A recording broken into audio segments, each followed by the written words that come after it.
சமந்தாவிற்கு மீண்டும் ஒரு வாய்ப்பு கொடுத்து தனுஷ். வேலையில்லா பட்டதாரி 2ஆம் பாகத்தின் படப்பிடிப்புகள் யாவும் முடிவடைந்த நிலையில் தனுஷ் வெற்றிமாறன் கூட்டணி மீண்டும் இணைந்து ஒரு படம் கொடுக்க உள்ளதா.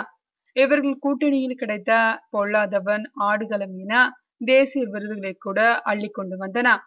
அடுத்த கட்டமாக தனுஷ் மற்றும் வெற்றிமாறன் இணைந்து தயாரித்த காக்கா முட்டை படத்தின் வெற்றியும் அதற்கு கிடைத்த பாராட்டுகளும் மிக நீண்ட இடைவெளிக்கு பிறகு ஒரு தமிழ் சினிமாவிற்கு கிடைத்த பாராட்டுகள் என்றே கூற வேண்டும்.